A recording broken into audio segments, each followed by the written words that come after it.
Okay, we're joined here by SVSU volleyball head coach Will Stanton. And Coach, could you just give me your overall assessment of the team's past weekend? You welcomed a couple top 20 opponents in Ferris State and Grand Valley into the Cardinal Gym and didn't come out with the results you wanted, but I mean there were some bright spots I know that you've talked about before that you brought out of the match maybe. Yeah, we're real happy with our fight. We didn't execute to the level that I think we're able to and that we're going to need to be successful in the long run. So there are lots of things to work on, but really happy with the fight and the competitive spirit. You know, we battled pretty well with Ferris on Friday, but I feel like we can play that match a little bit tougher. And then Saturday, just a great battle. We had Grand Valley against the wall, and unfortunately weren't able to close against them. You know, it's just a little better execution down the stretch. So we showed a lot of good things, had a lot of young players contributing, and that's always exciting because they're just going to get better. So it's a positive weekend, not quite as positive as we had hoped for, but it's a good start. Okay, you mentioned some of the younger players and maybe the players without as much experience getting in and getting some real valuable time on the floor, the court. Could you just talk about their performances a little bit?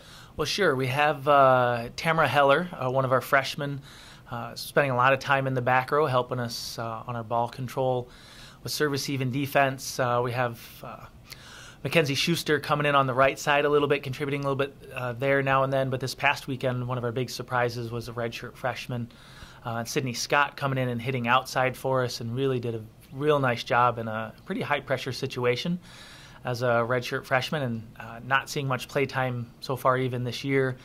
You know, executing pretty well in a pretty high-pressure position. Did a real nice job there. So some good contributions from girls we weren't expecting, then even another sophomore or redshirt freshman and Emily Neiman on the right side. So really a lot of young kids on the floor. At one point we had 5 out of our 7 kids playing were underclassmen. So you know, it's an opportunity for us to get stronger, and when you can do that against a top 20 team and still compete with them, you know, it says a lot about their fight. Okay, just give us a little insight on this weekend, hosting Tiffin and Ohio Dominican. Right at home, the Cardinal Gym again. Could you just talk about those 2 matches coming up for them? Sure. Well, we hope to get the same kind of support we got this past weekend. Friday night against Ferris, the house was packed. That was a lot of fun.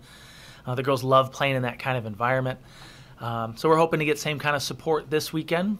Friday with Tiffin, it's a real high-energy, fast-paced system.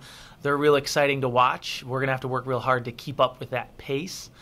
And use some of our size, hopefully, to balance some of that out. So that should be a real exciting matchup with 2 competing styles. Saturday, then, is kind of a complete flip from that. It's a bigger team. It's not fast, but it's powerful. A lot of size out there. So that should be a little bit better matchup for us. I think it's a little more our style of game, so it should be an interesting matchup to see just who's better at that style. So both days present some interesting challenges for us, and we're just excited to get back to playing, and especially get back to playing in the Cardinal Gym. All right, thanks, Coach, and best of luck this weekend. Thank you.